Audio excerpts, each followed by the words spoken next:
Werewolf the Apocalypse, Heart of the Forest. Hell fucking yes. I am an enormous Werewolf the Apocalypse fan. I have always preferred werewolves over vampires. Everyone loves to give vampires all this credit for being all like suave and cool and pretty and powerful. Screw that! Werewolves are way cooler and, in the world of darkness, arguably way more powerful. But I'm not here to argue vampire bullshit. Right now, I am here to play this fucking game. Time of recording, it is October 13th, 2020, the day of this game's release, and you bet I am going to maximize all the time I have today to getting as much footage and gameplay out of this as I can and seeing whether this thing lives up to the hype or whether or not it is a steaming pile of wolf shit. Let us find out. New game! Prologue, Premonition. Here we go. This is a game about rage and how it helps us to do things that need to be done as well as the things we later regret. Sometimes both. So like alcohol! How do you feel about that? I'm okay with anger when it's useful. Let's go with that one. Your rage is balanced. So you're the critical and analytical type. That's okay, there's no right path here, just your decisions and their consequences. I get it, my decisions need to be fair and just.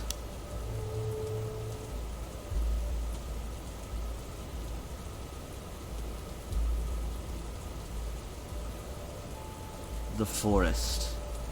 The woods are full of stars. They flicker, come closer, run away. They want me to chase them, to play hide and seek.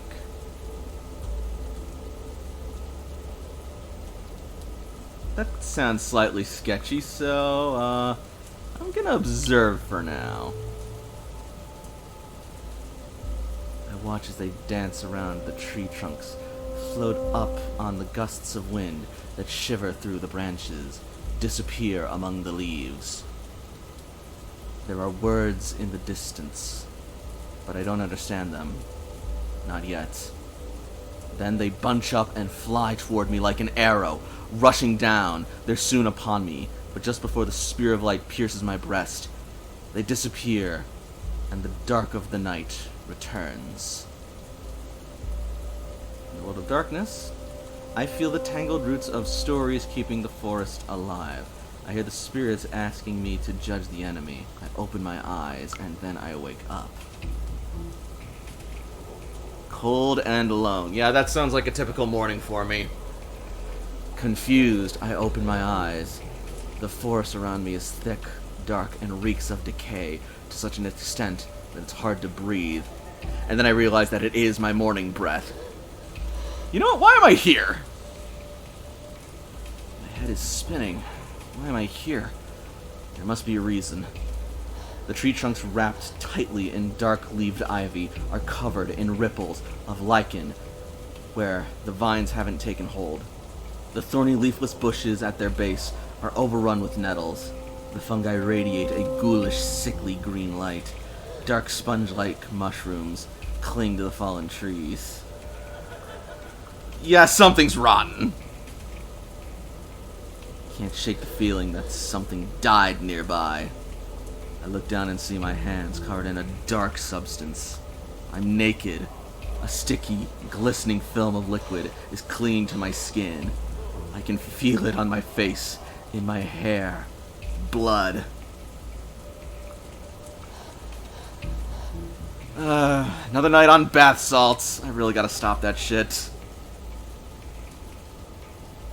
I'm gonna go with I am alert. Nature is never quiet. The leaves rustle in the wind. Small creatures scuttle in the undergrowth. There is a whisper. I don't understand what it means, but the word resonates in my head. Garu. Who said that? There's a severed head right in front of me.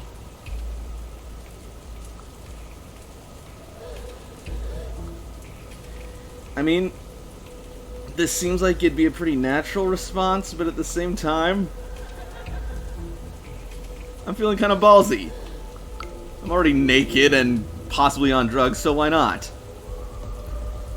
Overcoming my disgust, I gently touch its wet hair and watch as the head topples over. The face is contorted, the eyes bulging, the mouth open, as though the head were still struggling for air. I balk because I recognize who it is. And then my eyes open in the darkness. It wouldn't make much sense to say who is it if I recognize who it is, so obviously it must be the enemy! I can see their silhouettes, shades of jet black against the darkness. They reek of metal and acid and oil and money. Massive creatures with mandibles, some with spidery legs. Their faceted eyes burn like small industrial furnaces. Capitalists! I look at them, and something wakes inside my chest. Well, if it's capitalists, then it's obviously cold fucking fury. Their entire existence is wrong, an abomination to the natural order.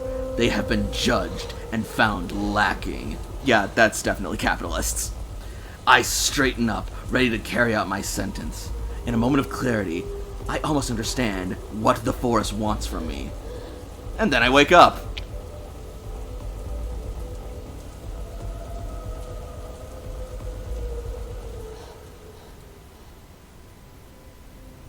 Well, that was fun.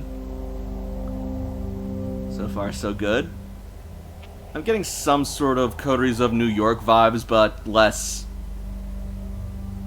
I say less pretentious, but maybe I'm just playing into my biases. But if I'm playing into my biases, fuck it, I'm enjoying it.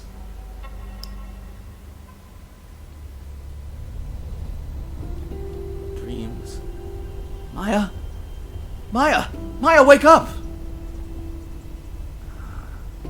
I jerked upright, irritated. My neck was stiff, and the movement sent a sudden sharp wave of discomfort through my body. I wasn't in the forest anymore. I was in a bus. The sun, streaming through the windows, was making it hard to see. The girl next to me was touching my shoulder, disturbed. Interesting, I can look at my character sheet. So apparently I'm a girl named Maya Borodich. Maya Borodich. Neat. I'm not gonna push her away, that'd be rude. What happened?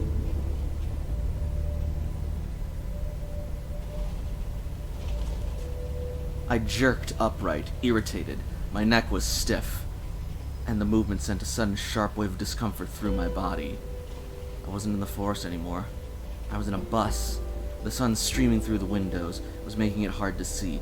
The girl next to me was touching my shoulder, disturbed. What happened? Overcoming the urge to push her away was hard. Overcoming my rage strains my willpower. Interesting. Yep. She looked at me concerned. You were screaming. I blinked.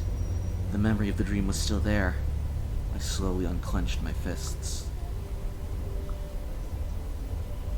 I was glad I wasn't alone. Thank you for coming with me, I said. The girl next to me smiled. I think we're almost there. Her name was Anya.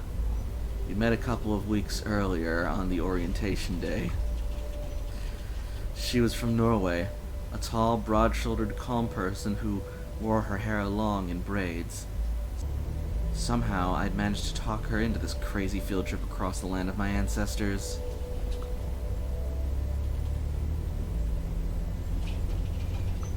She seems excited. Anya reached into her backpack and took out 2 apples. I'm really happy we decided to come here, she said. Yeah, I said, offering some of my kabonasi, dried meaty sausages that were so much better than the original Polish ones back in the US. I was glad Anya had decided to come with me. I had problems keeping friends around and really needed one.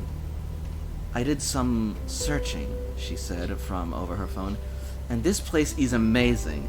The last primordial forest in Europe. This trip was my idea. Our summer language course was starting in a few weeks, and I'd managed to talk Anya into skipping the tours of concentration camps and old churches and visiting... Oh, god dang it. Bialowieza National Park with me instead. I am so sorry if I butchered that pronunciation, if it, like, actually means something. So far, it's beautiful, she said, her eyes smiling. But why are we here again? Good question. Why were we here? Why were we there? There being Bialowieza, a small village in northeast Poland near the border with Belarus. It was famous for its national park, the very last European bison, and, according to a quick web search, occasional tensions between far-right troublemakers and the local Belarusian community. Oh, here we fucking go! The most honest answer would have been because I've been dreaming about the forest in Bialowieza since I can remember. But people didn't understand when I said things like that. I looked her in the eyes. Honestly, not only can I not do that because my willpower is shot, probably gonna regret that later, but I don't know if that's the best idea right now, so I will tell her as much as I can. I wanted to see the forest. I heard it was a must. That wasn't technically a lie. When I was little, my grandfather told me stories about an ancient forest full of wonders and the wolves that lived in it. It was all I got from that part of the family before my mom took me, ran away, and cut off all contact with my dad. But I remembered the stories well, and I remembered the name of the forest. How I pronounce it, though, is an entirely different fucking matter! Okay.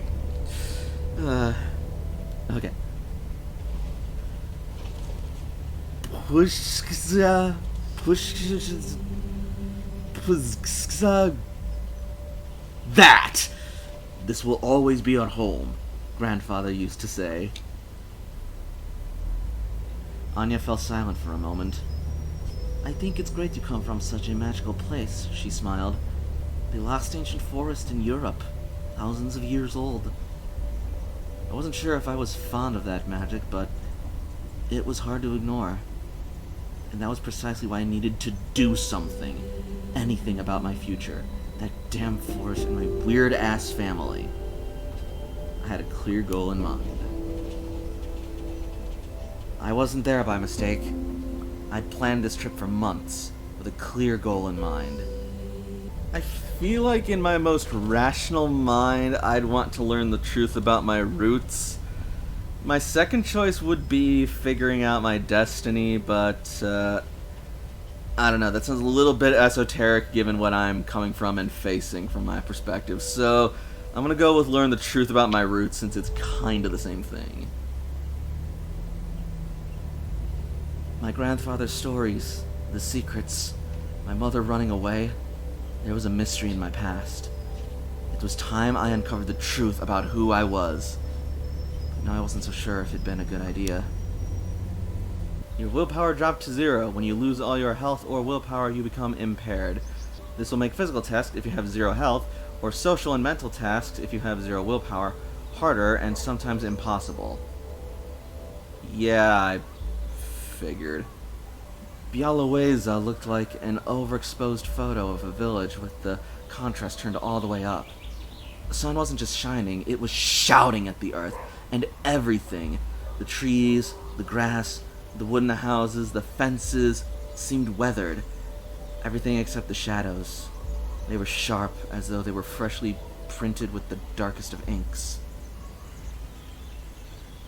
That sounds about right, given White Wolf and Werewolf art. And they moved. For a second I could have sworn they moved, but then I realized it was just a black cat walking down the sidewalk. When it saw me, it stopped in its tracks.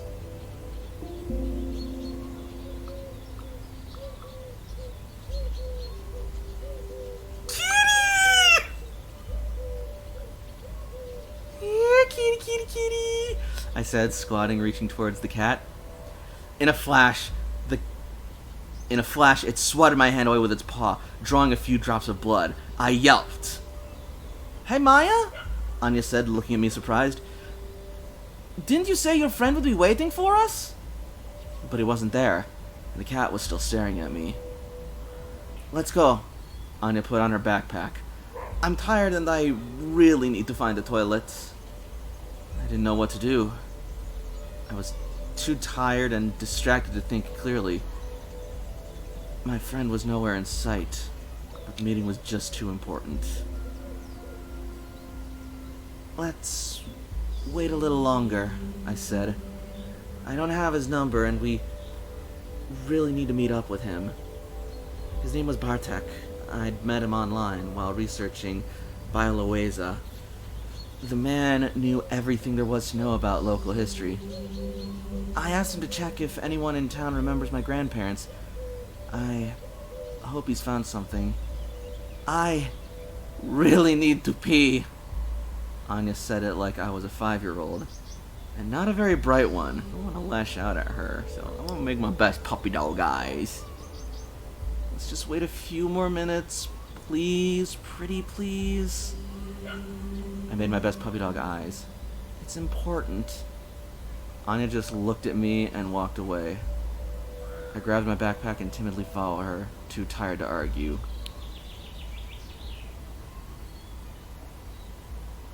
Bed and breakfast. Bialoeza had a few hotels and hostels, but the preferred form of accommodation was bed and breakfasts. That's where we stayed. Man, I am getting fucked by not having 0 willpower. I should not have touched that fucking head. I found one that was nice, clean, and that had good reviews. We had a room on the 2nd floor with a huge window and a great view of the forest. We dropped our stuff and freshened up a bit. Maybe we should have waited for your friend? Anya asked, concerned. You're the one who wanted to walk away! I wanted to wait for my damn friend, but no! Your ass had to fucking go pee! Like, seriously, we're in the middle of fucking nature. You could have probably gone anywhere. He said, knowing absolutely nothing about nature and whether or not pissing in the woods actually does harm or not. Oh, I am a terrible werewolf. Before you go, check out your character sheet. Look for it in the upper right corner. Yeah, I found it. Alright, let's have a look. My name is Maya Borodich. I am 24 years old. I am a student, and I am American. I am apparently not brave at all, but I am somewhat inspiring, very analytical, and somewhat spiritual, but not cunning at all. Okay, this doesn't sound a whole lot like me, but this is not me, this is Maya. So, you know what? Fine. We'll roll with this. That said, I am going to strive to get Maya some balls. Mind and body. Currently impaired because of my willpower. New goal. Mystery. Learn your family history. Pursue to regain willpower. Relations. Anya is sympathetic. And my family is complicated. I mean, I do like Anya, though. She seems nice. And she's very pretty, too. The lay of the land. I had a clear goal in mind. My family was entangled with this town and the forest. I had to uncover my roots.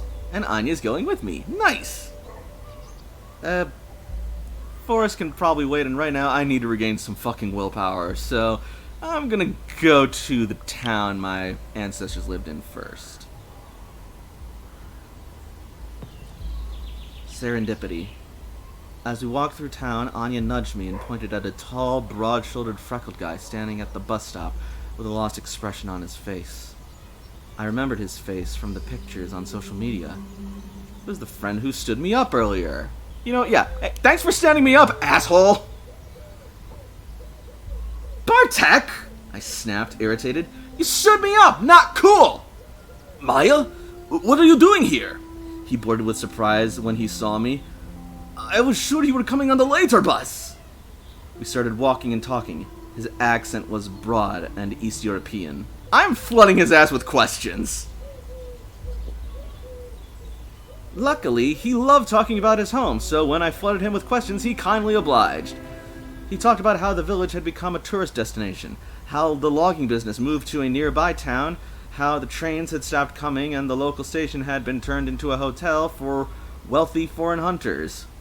The dozens and dozens of bison statues scattered around the village watched us indifferently. We walked along the only street in the village, nearing the center, if you could call it that. Every house had a garden, and the air was dense with the fragrance of flowers. So, Did you manage to trace the name I gave you? I asked. Bartek shook his head. Nothing. Absolutely nothing. Sorry. He was avoiding my eyes. A trickle of sweat ran down his temple. He was lying straight to my face. The fuck, man? I threw my arms in the air. You wrote to me a few days ago that you had something! But he just clammed up. You know what? I think you should drop it. I stopped. Not particularly inspiring, so you know what? We're gonna go with the rage action.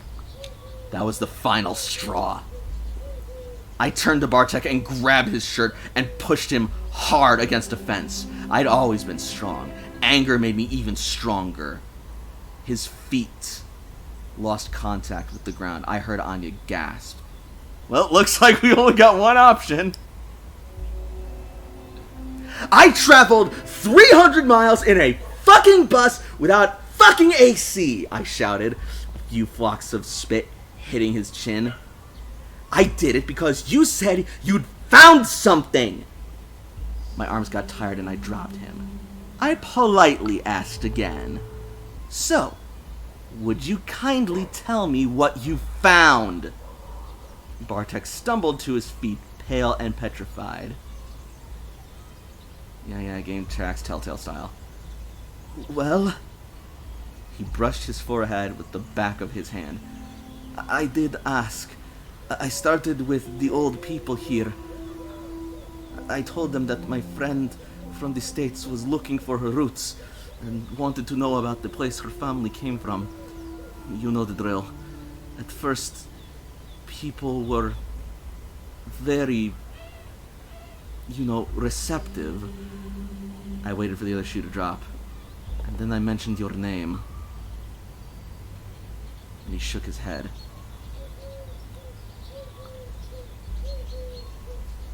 I should probably take a moment to calm down.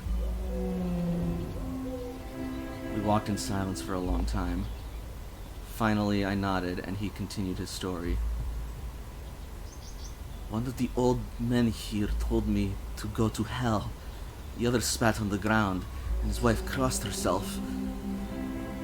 For a moment, he looked younger and smaller. And then my own grandmother told me to stop asking. She said something else as well. I tensed up. What? I asked. She told me to pray for you. Suddenly, the sweet golden afternoon wasn't so sweet and golden anymore. That piqued my interest.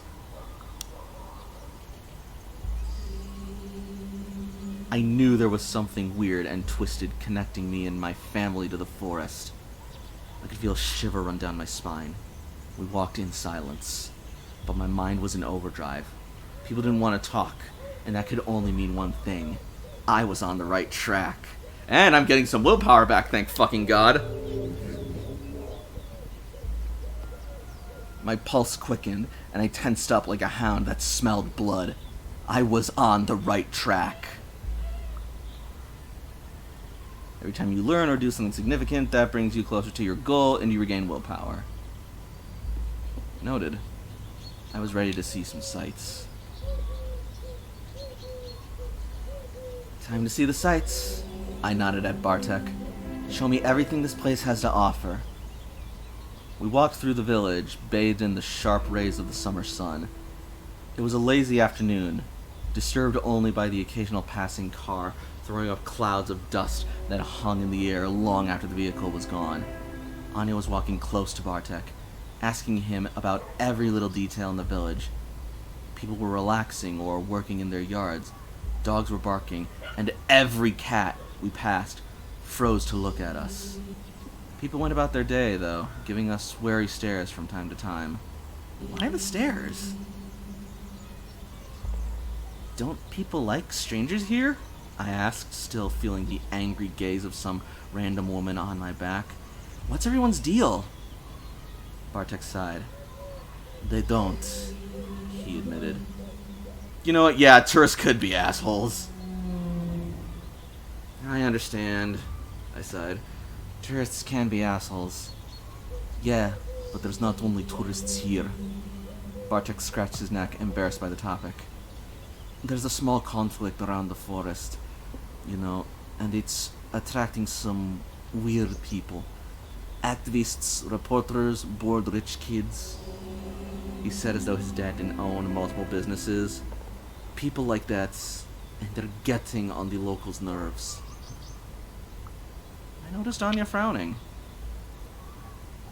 Anya looked skeptical. I looked the conflict up online, she said, and it didn't look so small. It looked pretty important, actually. For a moment, Bartek looked like he was lost for words. Well, you're not one of those crazies, and you're like almost local, he smiled. So, what would you like to see in the village of your ancestors? He spread his arms as if to show me all of the splendor the village had to offer. What do you suggest? Cats were watching my every move as we walked along the empty streets. Jeez, these fucking cats, man. New friends, hidden intentions, family graves, mysteries of the past. Ooh, we like learning about family stuff. Abandoned railway, lost homes, strange dreams. Let's go with mysteries of the past in the old cemetery. And it's the middle of the afternoon, so likelihood of things rising from their graves to attacking me slightly less, I would hope.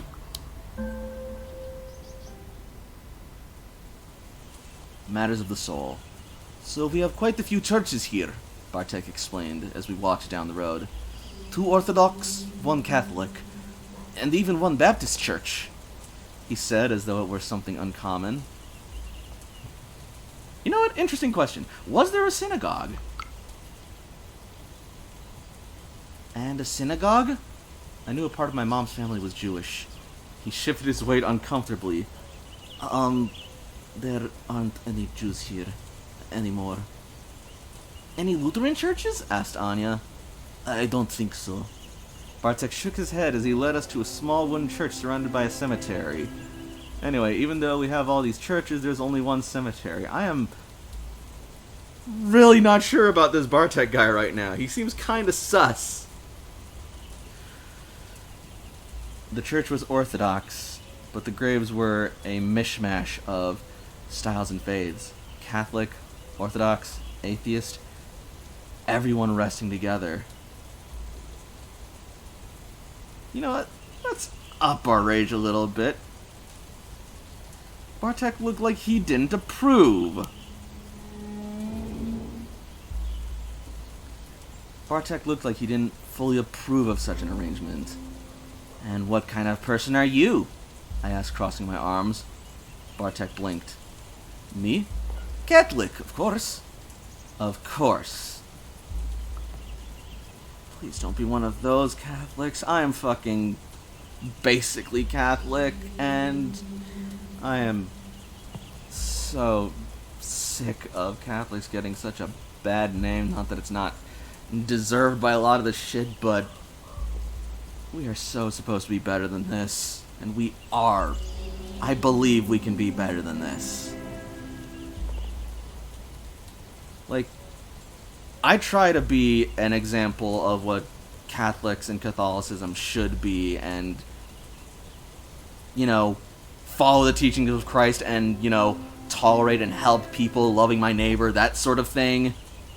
Not any of this whole xenophobia bullshit that is propagated, and certainly not the pedophilia, but, oh god, that's a whole other matter. Anyway. He looked at the cemetery, and for a moment, he seemed lost in his thoughts. All of my family lies here, he said. I mean, the ones that are dead. Hey, what do you think? What do you think happens when you die? I hope for something fair.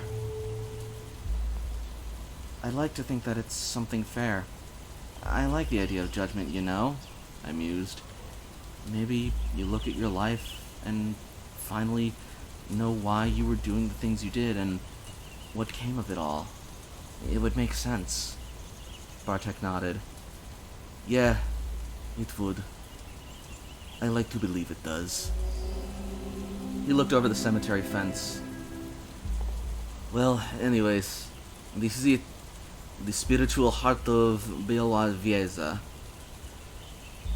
We can go see something else if you like. So that's where we stood. I wanted to go in, and that asshole stood in my way. I'm going in. Are you kidding me? I didn't come here to look at something. I came here to look for something, I said, opening the gate.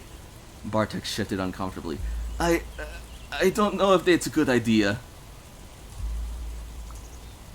But why? What? Why? I turned to him surprised. I mean, I told you, people have weird reactions. Maybe it's better to leave it alone? So what are we waiting for? Anya smiled at him.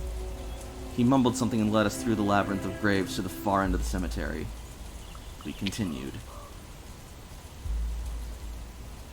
The walkways were narrow, and I could tell Bartek was having a hard time finding the way. It wasn't that he was stalling. He just genuinely wasn't sure where to go, especially when we got to the older part of the cemetery.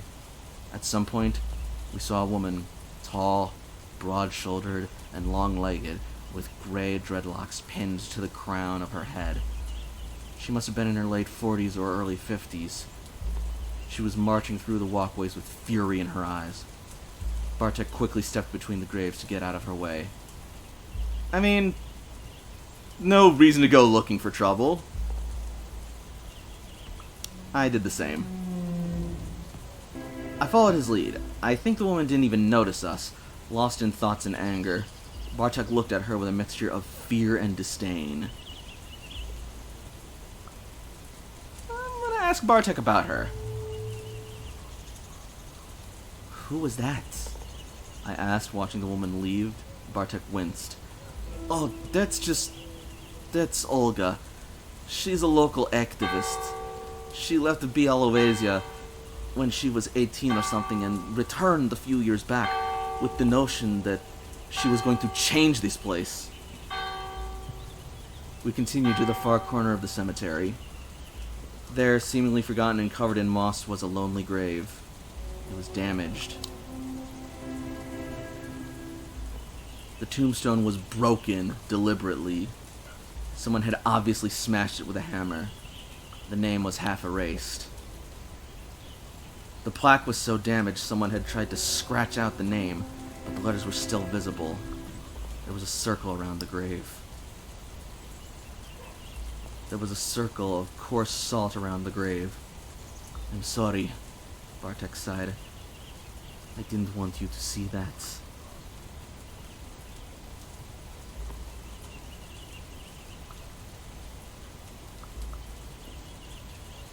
You know what? This seems like a moment where I should.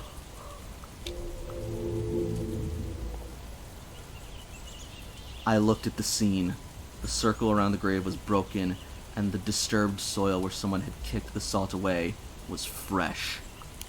What is going on? I felt overwhelmed and confused. What was going on there? Nah, I'm not letting this shit go. How fucking dare they? I had no idea who they were, but how dare they desecrate my family grave? Anya squatted and looked at the plaque. I can't read it.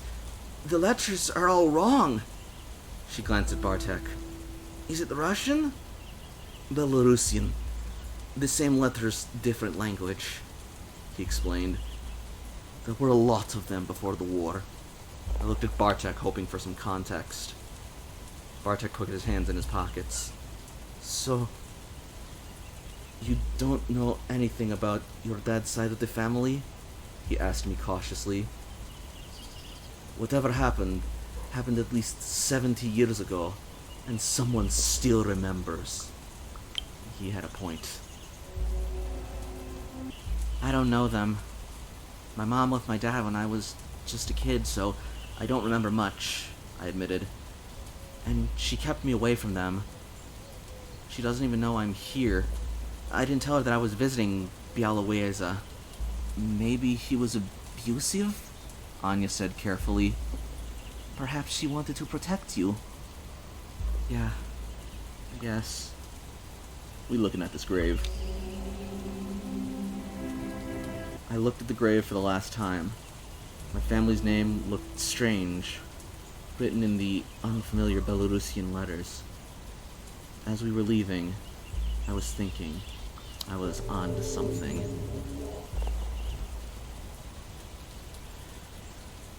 There was something unnatural about my family, and me coming to Białowieża had stirred some old demons. I just had to find out what my ancestors were doing there, who they were. With that thought, I left the cemetery.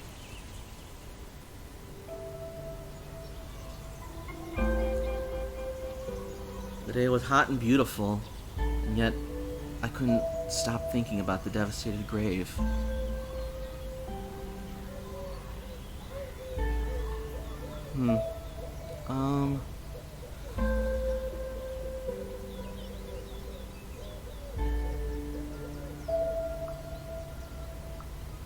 I think... On one hand, I'm not sure I'm comfortable going to this place full of people in the mindset that I'm in right now. But on the other hand, fuck it, let's go to the abandoned railway.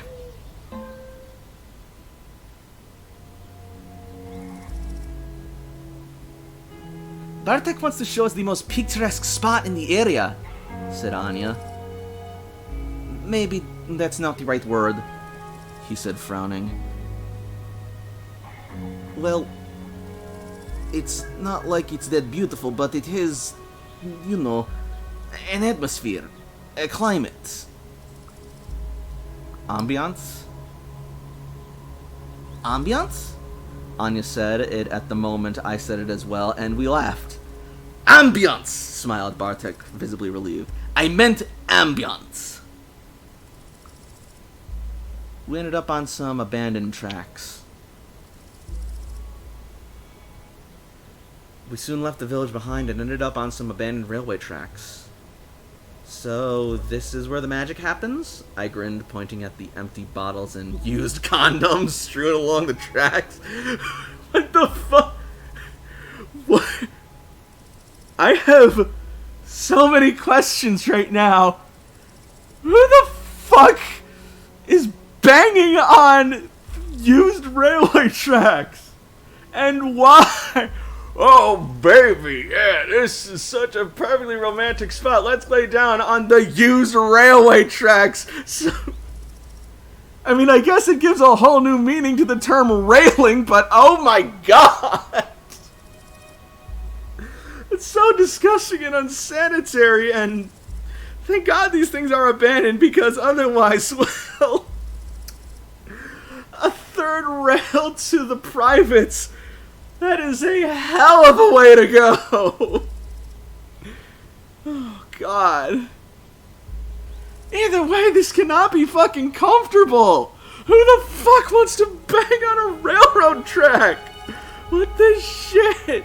Or is some weirdo just coming out here and be like, well, garbage cans are for chumps, so I'm gonna throw all my used condoms on the fucking railway? I don't know that I want to know, and yet I am so fucking curious, but I also get the feeling that the game is not asking me to focus on that. Anyways. But with the slow, winding river a stone's throw away, and the long, drooping branches of the old trees shading the unused railway, I don't know that it's that unused! The place really was picturesque. The bees buzzed around us, the birds sang like there was no tomorrow, and the fragrance of herbs hung thick in the air, along with the flagrance of something else. My head was spinning. You got that fucking right! I remembered a song. I've been fucking on the railroad all the livelong day. I've been fucking on the railroad, that puss I've got to slay.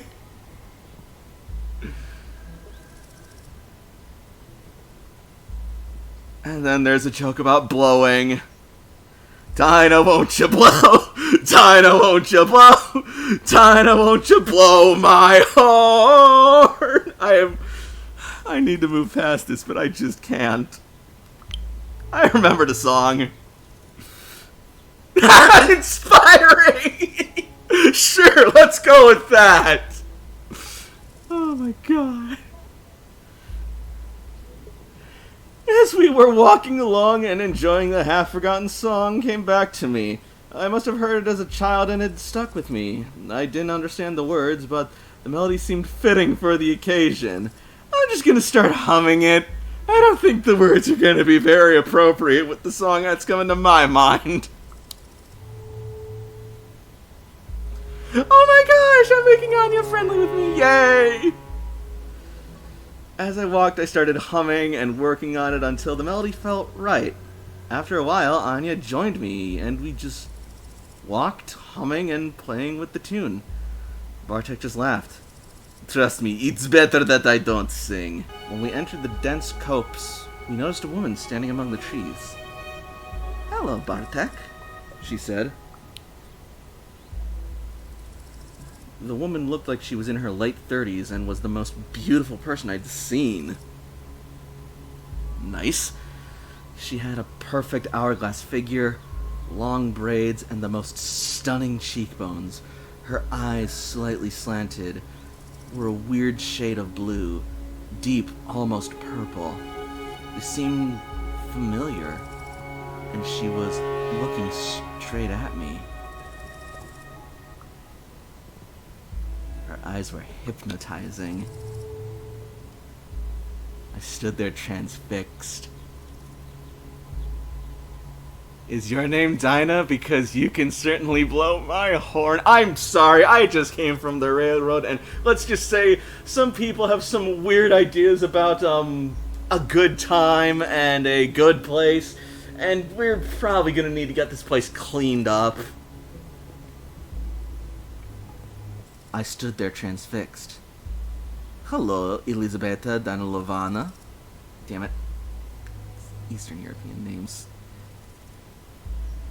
I stood there transfixed. Hello, Elisabetta Danilovan. Damn it! I put Danilovna. I stood there transfixed. Hello, Elisabetta Danilovna, answered Bartek. I could hear something in his voice. Was it fear? Respect? Anger? I couldn't place it. She smiled. I'm Lisa, she said, looking back at Anya, and then again at me. And you must be Bartek's pen pal, I assume. The one who's searching for her ancestry? Oh, I want to exchange pleasantries with her. Lisa asked whether I liked it here, what I'd seen, and how long we were planning to stay. Do you mind if I join you? She asked.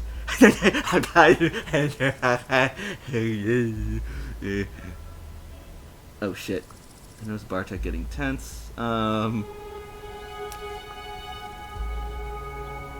Fuck it, she pretty and I drove a long way here. I might as well see if I can get something out of this. Sure, I didn't mind. Also, fuck Bartek. Sure, I smiled. I was about to forage for some plants in that direction. She lifted the basket she was holding in her hand. We walked the narrow path. The path was too narrow for all of us to walk together, so at some point, I found myself walking with Lisa. She would squat from time to time and collect some herbs. So, you're looking for your roots, she said after a while. Why? I needed to know the whole story. There's a story here, and I need to hear it, I answered honestly. Sit down with me. She nestled among the roots of an old tree, reached into her basket, and took out a blunt. Hell fucking yes! Let's have a smoke, and I'll tell you a story. She noticed when I hesitated. You need to hear it. I'm taking the blunt! This sounds like a fantastic time right now. Although I don't know if hearing the story is a good idea in a inebriated state such as this, but you know what? She's the storyteller and she's offering. She clearly knows better than I do, so let's fucking do this. Lisa let out a cloud of smoke and started talking. From what I learned from Bartek's grandma, you're asking the wrong questions about the wrong people. Her voice was so soothing. I closed my eyes and just went with the story. This is a tainted land, girl, she continued. So much blood was spilled that Pushka almost lost her mind. Pushka? Pushka? Oh god, so many Polish words. I am gonna butcher this so hard. I am sorry. I mean, thankfully I don't have anyone actually watching my channel, let alone anyone Polish, so, you know, who the fuck am I gonna upset? But on the off chance that I do get some viewers, I am so sorry for being so American. You know what? Hang on a sec.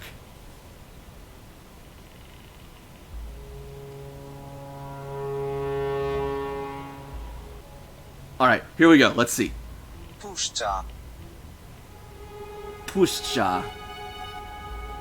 Fuck it. That's what Google Translate says, and translates to wilderness, more or less, so that makes sense. Oh, they give me a fucking pronunciation guide in the text, so, you know, I just wasted a bunch of time, but fuck it. Puszcza was one of the words for forest. Polish had lots of those, but she used it in a weird way. Why do you call the forest Puszcza? Isn't Laz the right word? I call her Puszcza because it's her proper name, she huffed. Laz is to Puszcza what dog is to a wolf. Domesticated, enslaved, used. Puszcza is the primeval forest, one untouched by humans, primal, strong, and feared. There was admiration in her voice, and I realized that the words sounded like the rustle of leaves, like the wind. Puszcza.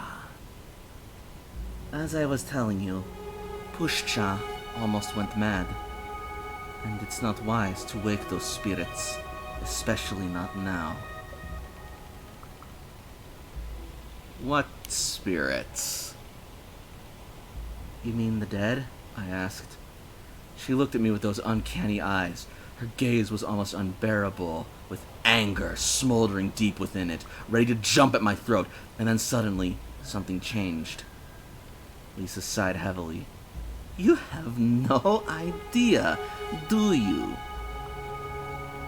About the past? No, that's kind of why I'm here.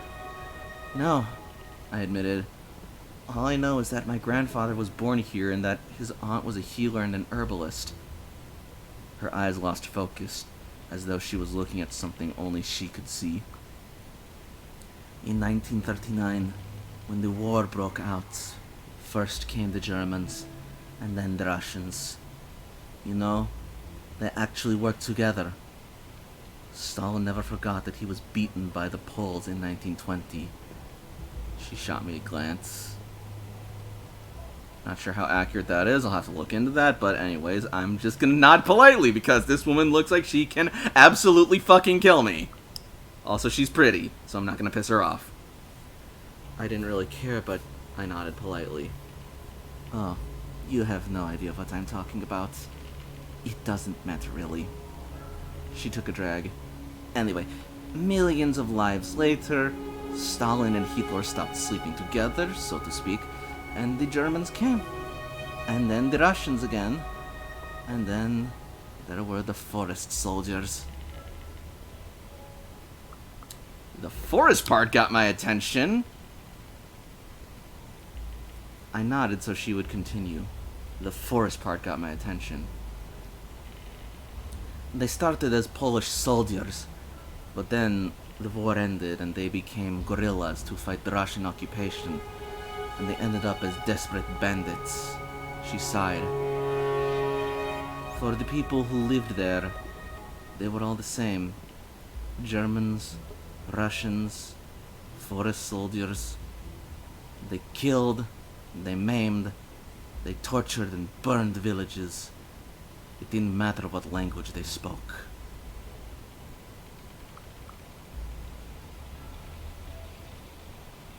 What did it have to do with me? Thanks for the history lesson, I said. But where do I fit into all of it? My grandparents were from here, she sighed. After the war, there were some changes, and my whole family was sent to Siberia to die. My grandmother was the only one who survived. She met a Buryat shaman, and here I am. But your story is tangled with all of this. She looked straight at me. Have you ever wondered what your grandfather did during the war? And then the weed hit me. Oh, this is gonna be good. And of course, that was the moment when the weed finally hit. That stuff was powerful. And for a moment, I wondered if she hadn't spiked it. This seems important. I'm gonna try and stay focused. I focused and understood that the strange feeling came from within. It was like a long-forgotten dream, like an ancient memory suddenly brought to life. I let it in. We were sitting around the fire deep in the pushcha. They knew the rules, and they decided to break them, I say, and the others nod their heads. We have to react, or they'll stop respecting us. That's what the forest taught me. This is what the forest has taught me. Be what you are. Show no weakness. Do what you have to do. Tomorrow, we're going to burn a village. Wolves gather in the darkness, waiting for a feast. And then the vision ends. When I came to my senses, Lisa was still looking at me.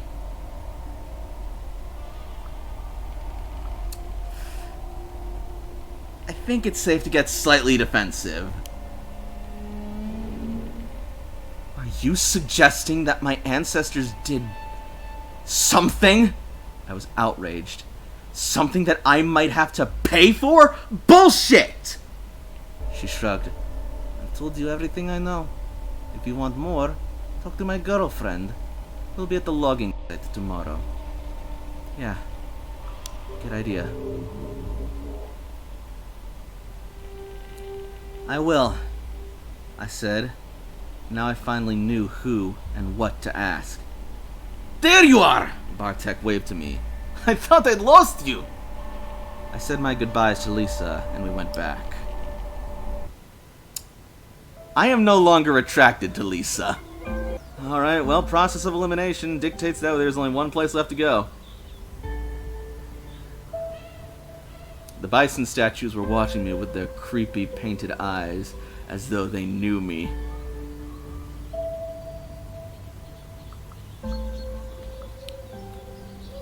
Moo. A bird of many colors. This is such a nice village! Exclaimed Anya as we walked along the quiet street. Nothing moved. The heat was stifling.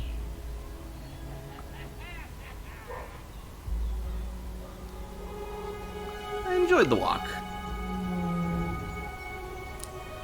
I like how peaceful it is, I admitted. I can finally slow down and just unwind.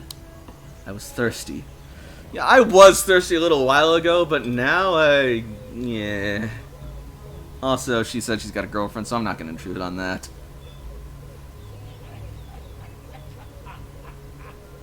Let's get something to drink, I proposed. I'm parched. The local store was a large mini-mart. Sounds a bit oxymoronic, with all kinds of goods. From beer and vegetables to notebooks and pens. There was a bench near the entrance, and on it were a few local drunks. They looked colorful, so I waved at them as we passed. One of them wolf whistled and Bartek winced. Gonna assess the threat.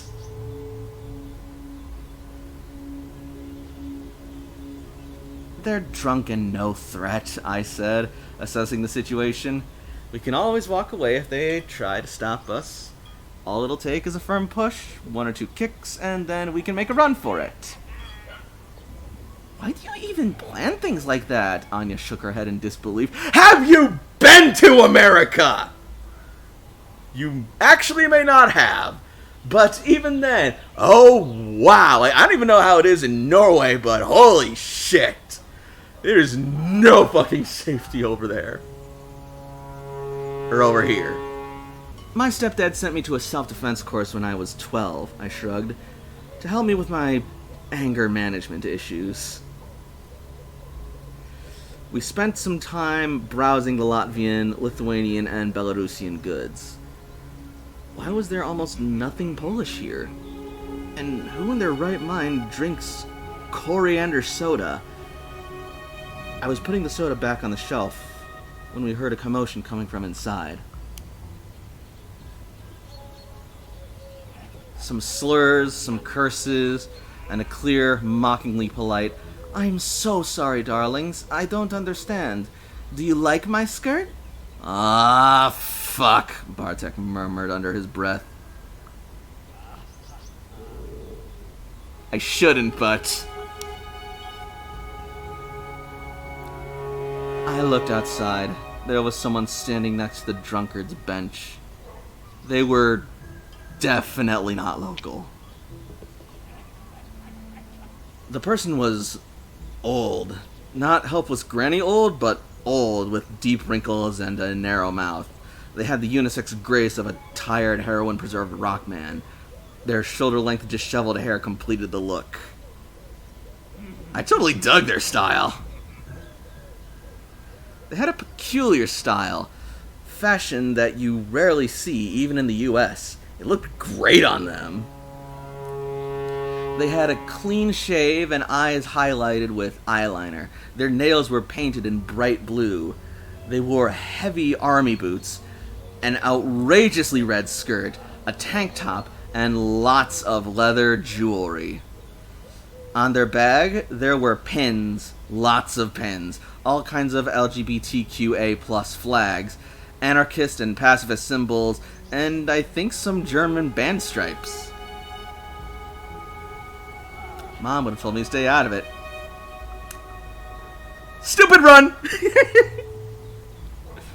I approached the foreigner. I smiled and, ignoring the men, approached the foreigner. "Hi, I'm Maya. I just got here," I said. They looked at me with a serene smile. "Nice to meet you, Maya," they said with an unmistakable German accent. Oh, I'm sorry. "Nice to meet you, Maya," they said with an unmistakable German accent. "I'm Kim." We started talking. "What brings you here?" I asked. In Białowieża, you mean? I will get it eventually." "I came to see the forest and protect it." They sounded deadly serious. Oh, sorry. "I came to see the forest and protect it." They sounded deadly serious. "Me and my friends heard about what's happening here, and we decided to come help." The men on the bench were looking at us grimly. "Hey!" someone said suddenly from behind our backs. Kim smiled, and the men on the bench stiffened. I turned around. It was Lisa. "You should stop drinking that moonshine. It makes you pick fights you can't win," she said. She looked ferocious. She looked ferocious, and the drunks started explaining themselves. "But look at this, Elizunia," one of them, gesturing toward us. "For the last fucking time, the name's Lisa." She was furious. "And this is my friend. You're to leave them alone. Got it?" The drunkards mumbled and went back to drinking. "Thanks, Lisa," Kim said in English. "You shouldn't have." "Oh, but I wanted to." I waved at her. Hi, Lisa. I waved at her. I think I saw relief in her eyes when she looked at me. Hi, Maya. I was worried you'd gotten yourself into trouble here. So, will you join us on the anti-logging protest tomorrow? She asked me after a while.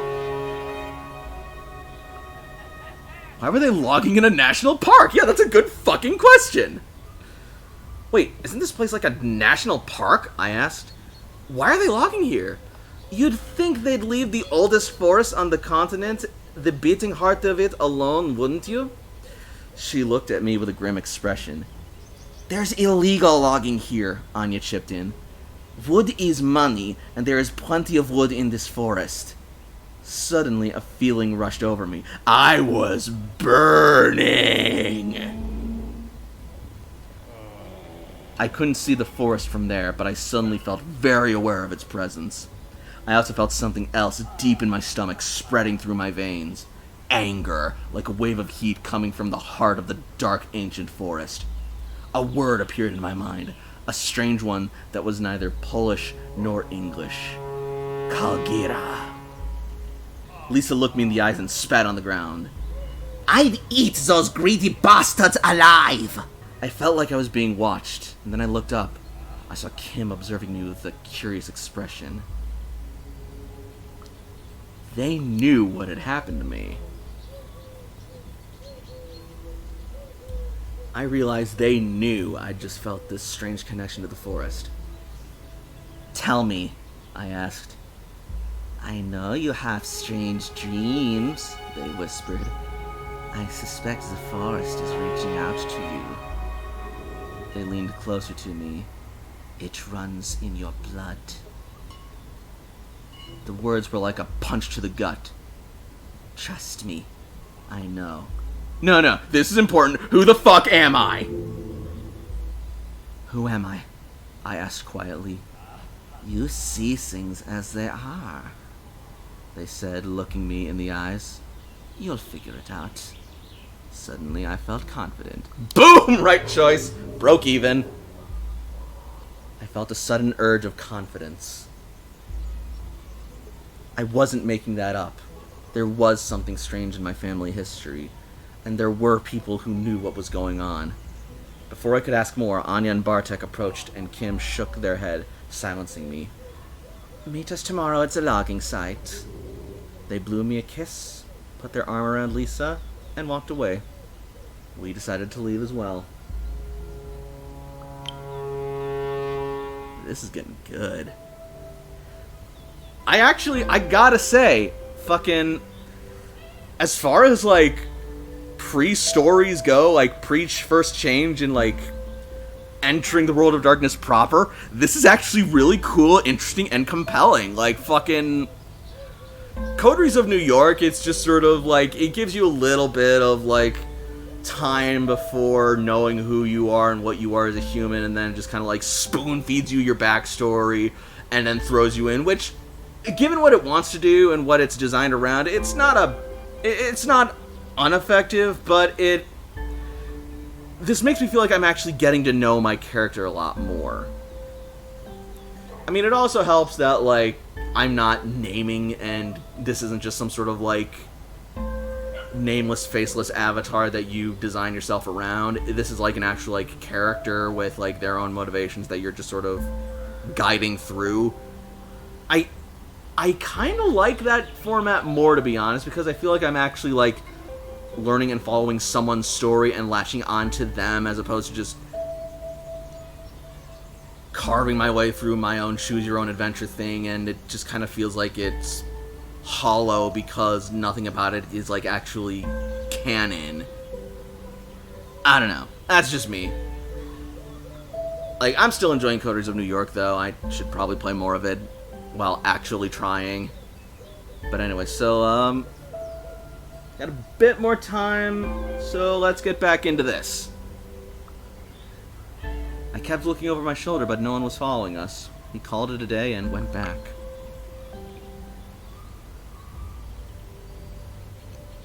The first evening. The B&B was quaint. I left Anya and Bartek outside. They looked like they needed some time alone to say their goodbyes. When I got out of the shower, Ani was back, smiling and a little flustered. Oh, snap! What a day, she smiled. So what do you think? I made a quick mental inventory of everything that had happened that day. They were cutting down the forest. I remember the scene at the shop. I mentioned the graveyard. I'm gonna go with they were cutting down the forest. I can't believe they're logging here. I shook my head. Isn't the forest on a UNESCO list or something? Yeah, I know. I want to check out this protest people were talking about. Maybe we could go there tomorrow. And now I'm going to talk what happened when I talked with Lisa. Since I've earned her loyalty at this point. Else, I really like her. She's cute and she seems like she's a good friend.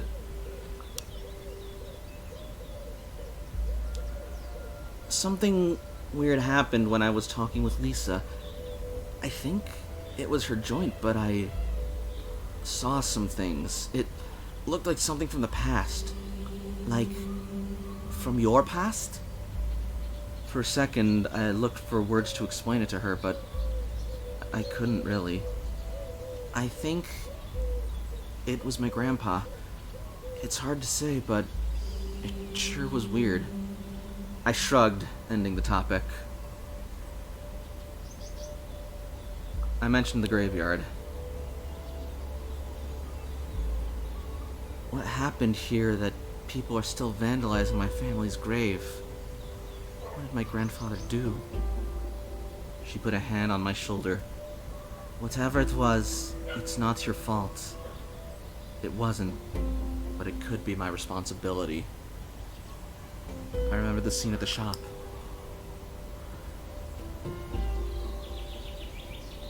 Remember the shop? The tension seemed almost unnatural. A few words more and it would be a regular fight. Maybe they just envied Kim's style. Ina tried to joke, but she seemed worried. I didn't feel like talking anymore. You know what? I'm seriously tired. Let's call it a day, shall we? Soon we were both in our beds, ready to sleep. I lay in my bed for some time, trying to make some sense out of everything that I'd learned and experienced that day. The gibbous moon was shining through the window. A gentle wind was blowing.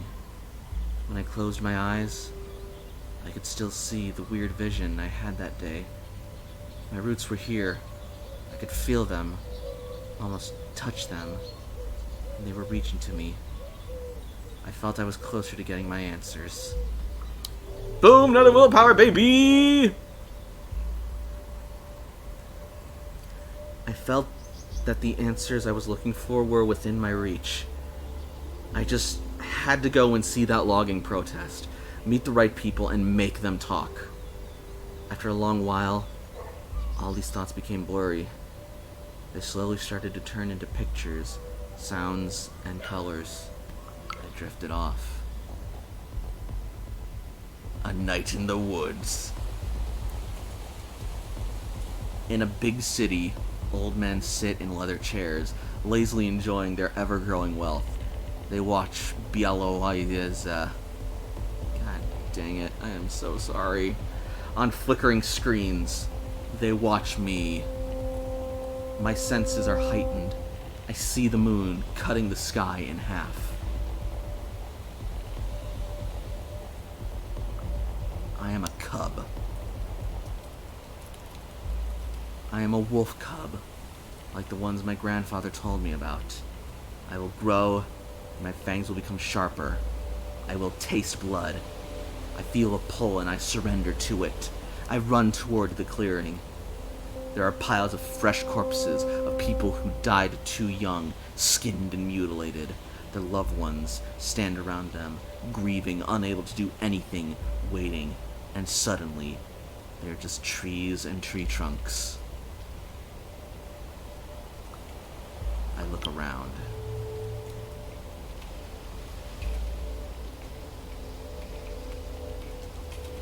I look around, my nostrils flare. Who did it? Who murdered the trees? There's a stench in the air like meat rotting in acid, but somehow worse. I see the monstrous army.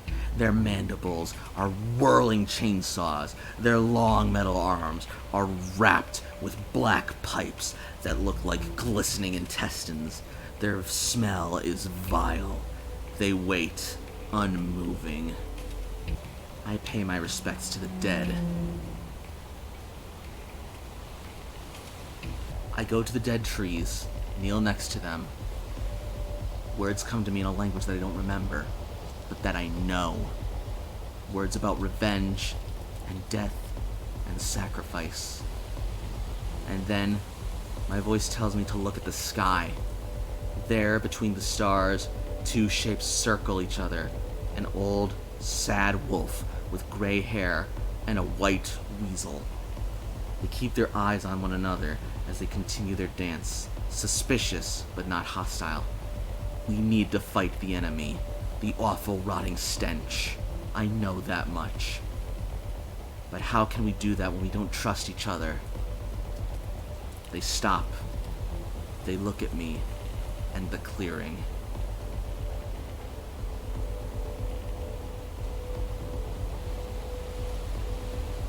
It seems like actually a good and interesting time. I reprimand them. Stop it! You've wasted enough time. Once again, I don't recognize the words, but I understand. They come down to me, and their voice is the voice of Pushcha. Welcome back. You've been away for too long a time. I wake up.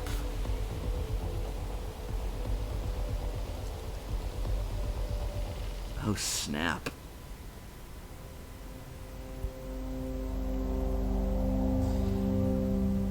Damn. Okay. So, I'm not sure what's next, but, I think I am going to call it here for now. So, thank you guys for joining me thus far. I am really liking where this is going. This has been a very cool and interesting introductory chapter. And, I'm eager to see where this goes and when some actual werewolf action is going to start happening. Probably some shit is going to go down at the logging protest. Someone is going to die. If they fucking kill Anya, I am going to rage so fucking hard, and I am going to tear these motherfuckers limb from fucking limb. But yeah, I guess we'll see eventually. So until next time, I guess.